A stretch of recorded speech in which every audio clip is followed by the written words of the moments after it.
I am on a roll. Like, I'm gonna apologize because March is a blur for me. March is definitely a blur. In the future and read it. Whoa. I'll always remember.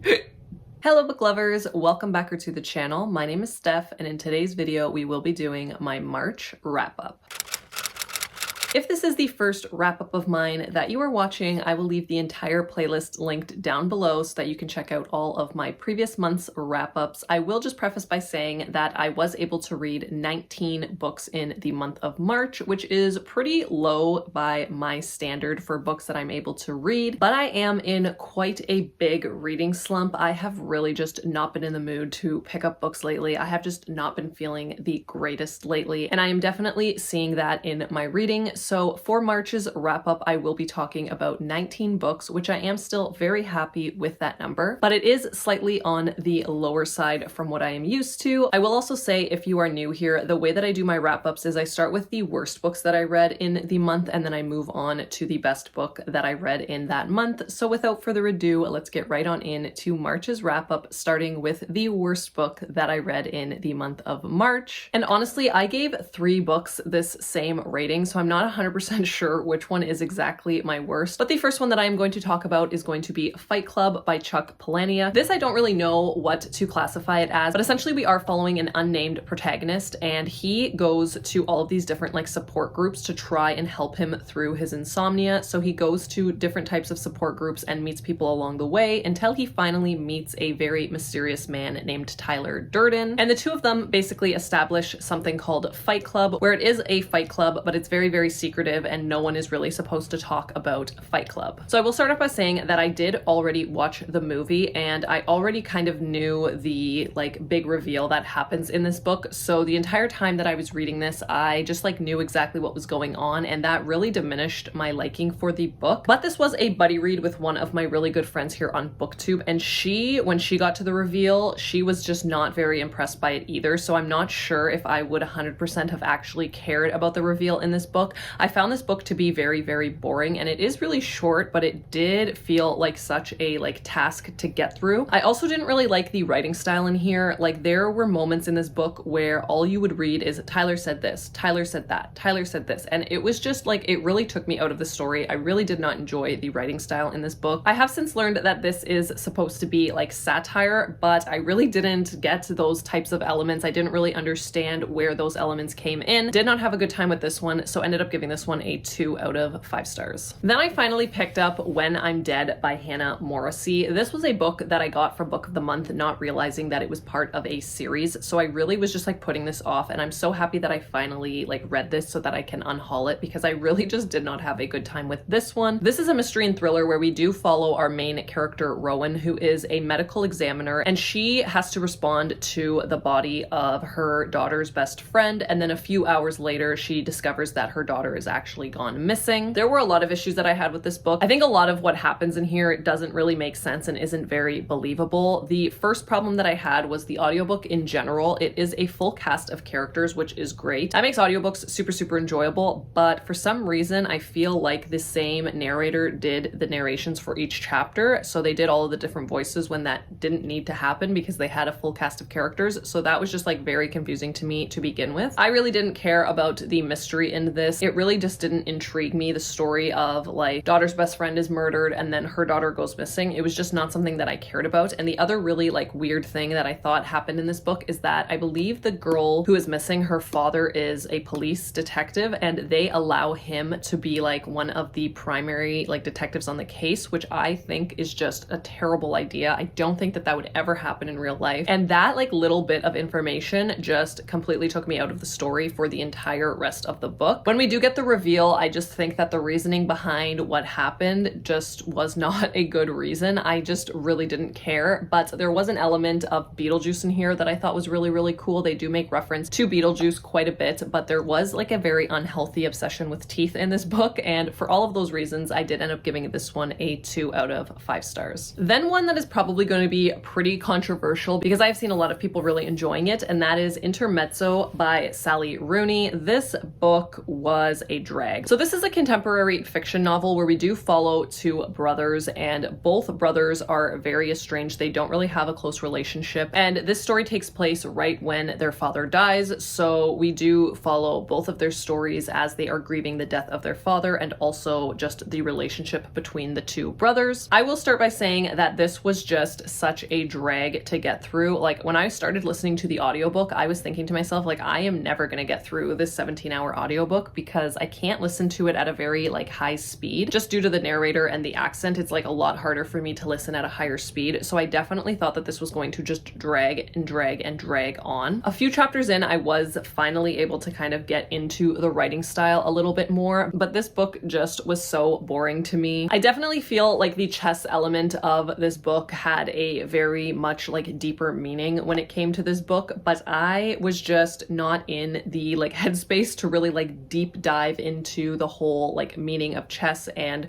what it relates to in both of these brothers' lives. The relationship between these two brothers just felt like very much on the line the entire time in the book, but also at the same time, nothing really happens in this book. Like, I was waiting for like something to happen and nothing really ever does happen. We are just kind of going through the mundane like everyday life and figuring out like what happens with them and their relationships. And then there is this whole like stream of consciousness thing that is happening in this book, and it just completely took me out of the story. This one was definitely not for me, not my style of book, not my style of writing. Really didn't enjoy this one, so I did end up giving this one a 2 out of 5 stars as well. Then I read The Wolf and the Woodsman by Ava Reed. This is like my second or third book by the author, and her books just really have not worked for me. I really didn't enjoy my time reading this. I did read this for Tackle My TBR episode 10, so I will leave that linked down below in the description if you want my full in-depth thoughts. Didn't have the greatest time with this book, and I ended up giving it a 2.5 stars out of 5. Then I believe the last book that I read in the month of March is going to be Something in the Walls by Daisy Pierce. So this is a thriller, and it does have some like horror elements to it, and we do follow our main character Mina, who is a child psychologist, but she is also grieving the death of her brother, so she does attend like a bereavement group to kind of help her through her emotions for her brother. There she does meet another character named Sam, who is a journalist and basically gives her a proposition. There is this 13-year-old girl who is being like haunted by this witch, and the proposition is basically for her to go to this family and talk to this 13-year-old girl so Sam can get like the story of a lifetime and she can kind of get more experience being like a child psychologist. I don't really have too much to say on this book because, like I said, I believe this was like one of the last books that I read in the month of March, and I already don't even really remember much about this book. Though it definitely wasn't memorable, I did like some parts. I definitely will say that there were some really good like creepy parts in this book that did kind of bump my rating up a little bit and kind of kept me engaged. I loved the whole like witch possession aspect of this book, but other than that, it is just so not memorable. Like, I really just would not recommend this as something to pick up. There are definitely like better thrillers and definitely better witch stories, so I did end up giving this one a 2.75 stars out of 5. So then I picked up The Babysitters Coven by Kate Williams. So this is a YA fantasy where we do follow our main character Esme, who is a babysitter. She started a babysitters club, but is kind of like boring. Nobody is really like interested in this babysitters club, but then enters a new character named Cassandra, and the two of them find out that they have a lot more in common than they think. Esme also finds a note that her mother wrote her, basically saying like, you have to find the babysitters. So she sets out on this journey to try and figure out what this mysterious note means. I will start by saying that I know that I am definitely not the target audience for this book, so right off the bat, again, YA, I just don't really connect to YA as much anymore, but I will say that while reading this, I was thinking to myself, had I have read this when I was the target audience, I think I would have eaten this up. I think I would have actually very much enjoyed this, even more so than I did. I just gave this a very average rating. I thought it was a good book, but I can recognize that I am not the audience for it. But I will continue on with the series because, again, I did think that it was like a solid fantasy that involved like supernatural elements that I really enjoyed. There was a really good mystery that was happening in here, and we were taken along with the main character as she was trying to figure this out, and I actually was quite invested in the mystery of this book. There is a dog character in here named Pig, and I was absolutely obsessed with that character. I thought that it was just like the cutest thing in the world, and there are definitely some heavy topics that are discussed in here, specifically the ones that were surrounding her mother. There is definitely like a darker and deeper backstory to that, so there are heavy topics in here, so just keep that in mind And again, this was a very average read for me. I didn't love it, I didn't hate it, and I did end up giving this one a 3 out of 5 stars. So then I have quite a disappointing one, only because I was expecting to love this a lot more, as extreme horror has kind of been like such a good genre for me lately, and that is going to be The Black Farm by Elias Withrow. This is a extreme horror novel where we do follow two main characters, Nick and Jess. Nick and Jess do suffer a loss of a child, so they decide that there is no reason to live anymore and want to unalive themselves. The two of them are unsuccessful and basically go into this like purgatory place called the Black Farm, where there is a lot of extreme things that happen, and Nick is just trying to first of all find Jess because they are separated when they get here, but also trying to figure out how to escape this Black Farm. The way I tell you that I was literally cringing while reading this, like I was having visceral reactions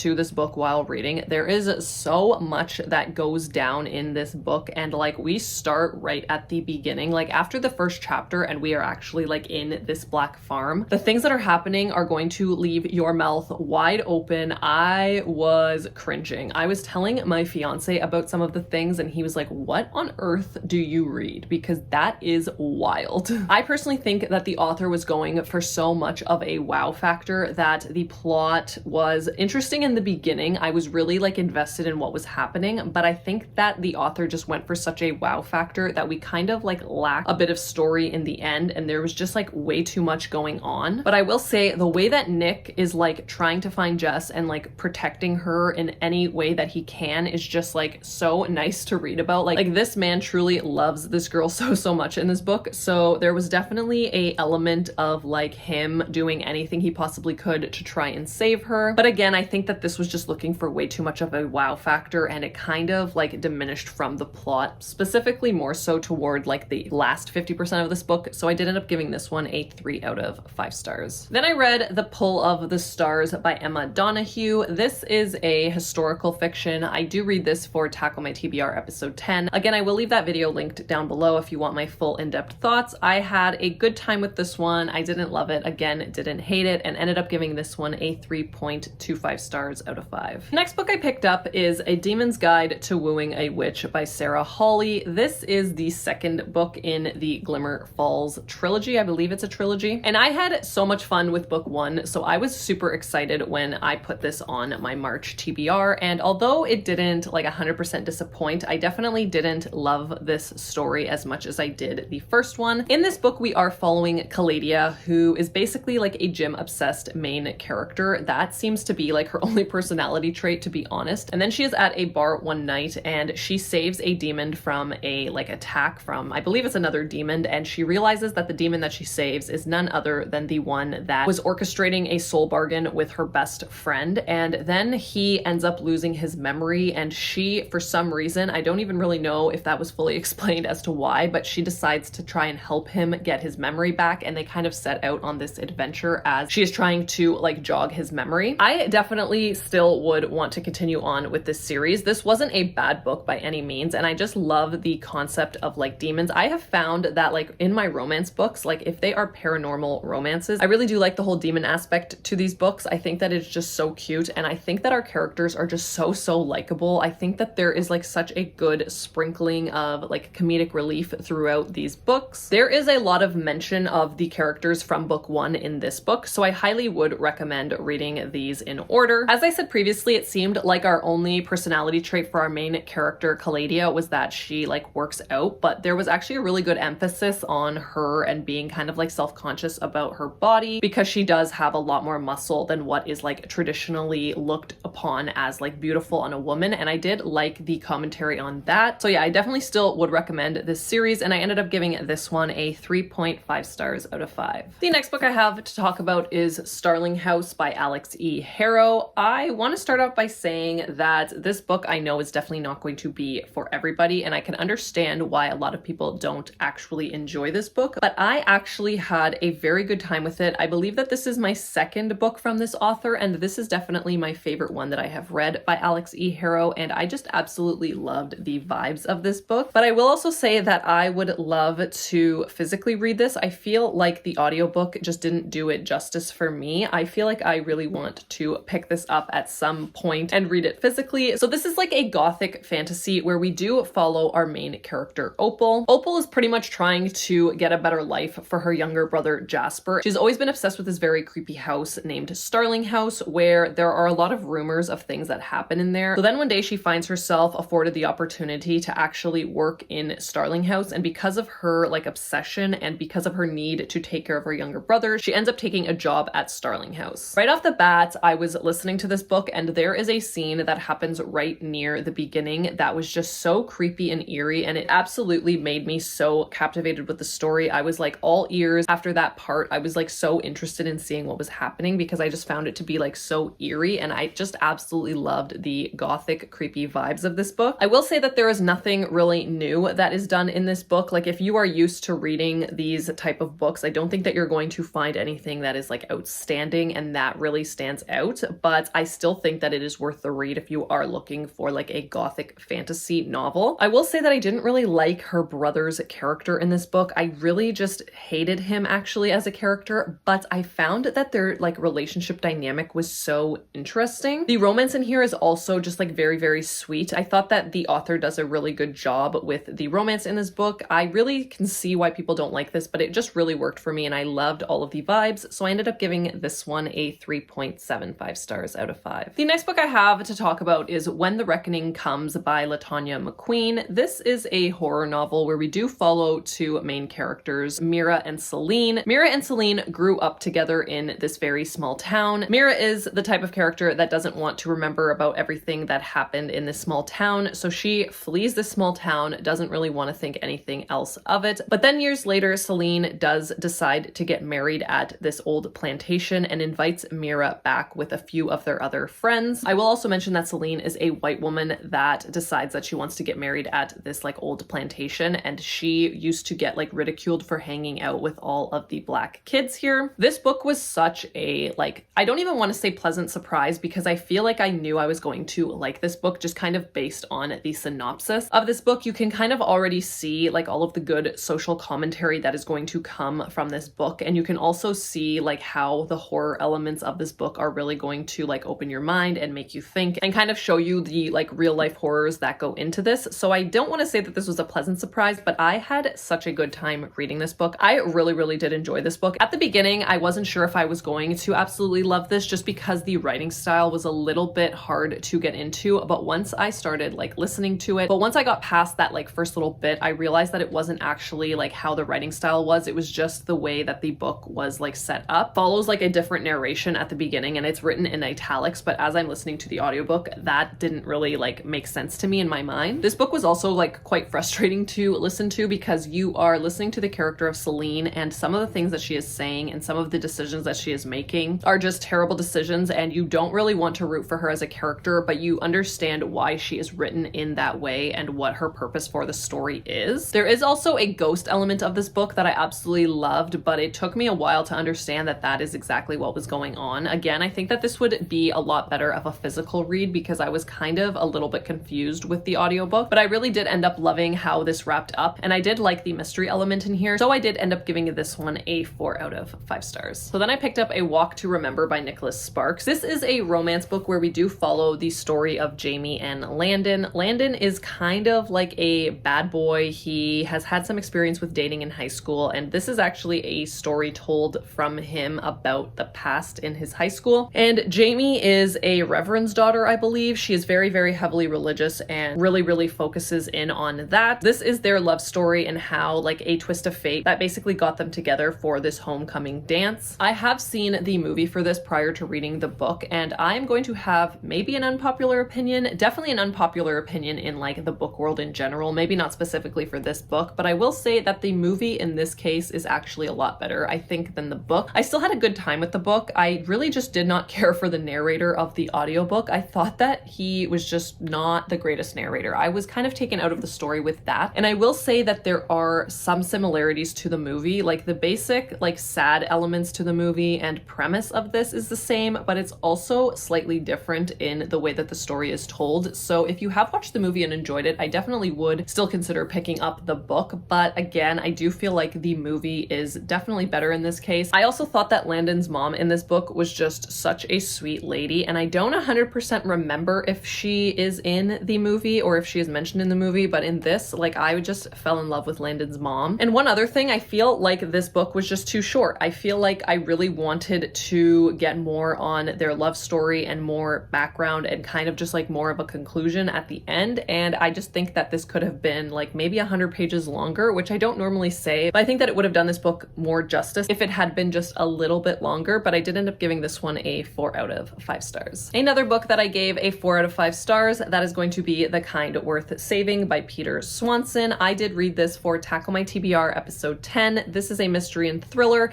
It is the second in a series, and you definitely would need to read the first one before jumping into this. Absolutely loved this book. 4 out of 5 stars for this one as well. Again, you can get my full in-depth thoughts on this by watching that episode of Tackle My TBR. So then I read Killer Instinct by Jennifer Lynn Barnes. This is book 2 in the Naturals series, so I won't give you too much on the plot of this book, as you definitely do need to read them in order. But I will just say that this is a YA like mystery and thriller, and think like Criminal Minds, but make it teenagers that have these special abilities to kind of profile serial killers. This is such a fun series. I don't know why it has taken me so long to get through the series. Once I finished this, I immediately put book 3 on hold because I just wanted to read it, but they are so popular on my Libby app that it is going to take like weeks and weeks and weeks for me to get the 3rd book. I, as you guys know, am not like a huge fan of YA. I feel like I kind of like negatively talk about YA books on this channel a lot, and I don't mean to do that. I just mean that like it really doesn't connect with me in the same way, because I am literally almost 35 years old. For those of you who do not know, I am quite out of my like high school and like teenage years, but this series is just so good. I absolutely love Criminal Minds, so I feel like that is kind of one reason that I do enjoy it. So I definitely would say if you like Criminal Minds, then I would 100% pick up these books. They are so fast paced, and also like the cast of characters are so interesting, and their dynamics with each other and just how they like are able to profile these serial killers. So excited to continue on with this series, and I did end up giving this book a 4.25 stars out of 5. The next book I picked up was one that I am very excited that I actually physically read, because it is so long and it was just like such a task to read, but I am happy that I physically read it because I definitely wasn't getting the full grasp of the story on audio, and that is going to be The God of the Woods by Liz Moore. This is a mystery and thriller, but there are just so many moving parts to this book. I will say that the audiobook for this I did start like months ago, and I just could not keep the story straight because there are way too many characters in this book and there are way too many time jumps. So I will say that it definitely does this book justice to read it physically, because you are able to kind of like flip back and see like what character you're reading from, what timeline you're reading from, and the headers of the chapters also help because it tells you what character's perspective you're reading from and from what time period. That's all to say that this is just a lot of moving parts to this book, but essentially it is a mystery and thriller that takes place at a summer camp. So we do follow the story of Barbara Van Laar, and she goes missing in 1975. The kicker here is that her brother actually went missing years prior at the exact same location. And then we are trying to figure out exactly what happened to her brother and what happened to her and why she also went missing at this same summer camp. This was a book that I will say, normally I would have so many theories as I was reading it, and I would try to be figuring out like who is sketchy, what happened, but for some reason this book, I was just like along for the ride. I was just enjoying my reading experience with it. I was taking my time with it because I was annotating. I don't know if you guys can see, but I definitely did quite a few annotations in here because I wanted to keep all of the characters straight, and I actually had such a good like reading experience with this book because I just wasn't trying to like figure out what happened. I was just along for the ride. I will say that the ending of this book is super underwhelming. Like, you read almost a 500-page book to get such a like underwhelming conclusion. You find out what happens to Barbara, you find out what happened to her brother years prior, and I will just say that the mystery and the conclusion I don't think is satisfying. I don't think that if you are looking for something like groundbreaking that is going to put your jaw on the floor, that you are going to get that from this book. So just know that before you dive into a 500+ page mystery. But I will say that the buildup and the setting and just like all of the characters and the dynamics between the family and the characters was just such a good ride. I definitely understand why so many people love this book, and I can also understand why so many people absolutely hate this book. So yeah, I think if you go in knowing that this mystery is just not worth your 500 pages, but like the buildup to it is just like such a good like story, and like you do really end up knowing all of these characters, I think that you would get something from this book. Yeah, I don't think too much happens in here, but I had such a good time with this, and I ended up giving this one a 4. 4.25 stars as well. The next book I have to talk about is The Butcher by Jennifer Hillier. I have been putting this book off for so many years. I heard about this from Gabby over at Gabby Reads like years ago. She absolutely loved this book and had such high praise for it, so I immediately added it to my TBR and then never got to it. I did find this copy at the thrift store, finally picked it up and finally read it, and I am so happy that I did. This is such a good thriller. I was completely obsessed with this book. When I finished reading this, I can't explain to you how I just wanted to like reread this book. I don't actually know what is a spoiler with this synopsis, so I actually think it's best to go into this book not knowing really anything. So I will keep it extremely vague on what this is about, but essentially it is following the Beacon Hill Butcher, and he is a serial killer and has had many victims, and then he ends up dying, but they are unsure if they have actually killed the right serial killer. That is like the most extreme, like vague description of this book, but I truly think that you should just jump into this without knowing anything. Highly recommend this. This is one of the like best mystery thrillers that I've read in a very long time. It kind of like reinvigorated my love for the genre, but unfortunately, again, I am in a reading slump, so I'm really not like that excited to pick up anything right now, but definitely this left me like just wanting so much more, and this was so good. I ended up giving this a 4.25 stars as well. The next book I have is Cress by Marissa Meyer. This is book 3 in the Lunar Chronicles. Again, a book that I read for Tackle My TBR episode 10. I will leave that linked down below in the description if you want my full in-depth thoughts. Loved this one, 4.25 stars. So happy to have continued on with this series. The next book I read, which I thought was actually going to be my favorite book in March until I like just read another book that was a little bit and slightly better, but I cannot stop thinking about this book, and that is A Certain Hunger by Chelsea G. Summers. This is a horror novel where we do follow our main character, Dorothy Daniels, who is a food critic, but she also is like a lover of love, but also likes to murder the people that she is in love with and eat them. So that is the basic premise of this book, and this book is basically her just recounting everything that has happened in her life. If you are looking for like an extremely unhinged female main character, I would highly recommend this. I was absolutely obsessed with how unhinged our female character was in this, and the way that she just like hyper focuses on certain things about all of these men. It was just like so interesting to read about. I loved her inner dialogue, and the whole like female serial killer aspect was also just like so fun to read about because you don't really get to see it too often in fiction. This is so like gory and gruesome, so if that is not something that you are into, I would definitely skip this. But the descriptions in here are just like super fantastic, and I absolutely loved the ride. She doesn't even realize that like the things that she says or the things that she is doing are problematic, which just made the story so much more fun. The only thing I will say about this that didn't make it like a full 5 stars for me is I feel like the ending was just like a little bit lackluster, and I kind of feel like I didn't have the best time with the ending and didn't really like how the like author decided to conclude this book. But I still think that if you are looking for a horror with an unhinged like female main serial killer, I definitely would recommend this, and I did end up giving this a 4.5 stars out of 5. And finally, the best book that I read in the month of March. I am so excited to be talking about this book. Again, I read this like one of the last books I read in March, so it just bumped A Certain Hunger out of the top spot, and that is going to be Heartless Hunter by Kristen Cicerelli. This is book 1 in a duology. It is the Crimson Moth duology. It is a romantasy. We do follow Rune and Gideon. Rune is a witch and Gideon is a witch hunter, so it is very much like enemies to lovers, like true enemies to lovers, because they do get involved in like a little game of cat and mouse. They are both trying to like uncover secrets about one another. They are both kind of hunting each other, but also falling in love with each other at the same time. This book was just so perfect. Like the witchy elements of this book, the magic system of this book, there is like a blood magic that is taking place in here. It was so easy for my brain to like comprehend, which is so difficult sometimes with fantasy, but this just made it so easy. I had such a good time. I thought the romance was so good. I thought the pacing was good. I thought all of the like side characters made sense. I thought that this book just came together so seamlessly, and I cannot stop talking about it. I love this book. This is definitely going to go down as like a top book for the year of 2025. I am currently about to start book 2, so I am so excited. I never jump into a sequel right away, but I just really wanted to read the sequel, so I'm definitely jumping right in, and I did end up giving this a 4.75 stars out of 5. So that is going to be it for my March wrap up. Those were the 19 books that I was able to read in the month of March. Let me know what your favorite book that you read in March was. Let me know how many books you ended up reading in the month of March. That is it for today's video. Thank you all so so much for watching. If you did make it to the end of this video, you can go ahead and leave behind the broken heart emoji. If you did like today's video, I would love it if you hit that thumbs up like button. And as always, if you are new here, I would love to have you stick around. So please hit that subscribe button and I'll see you guys all in my next one. Bye.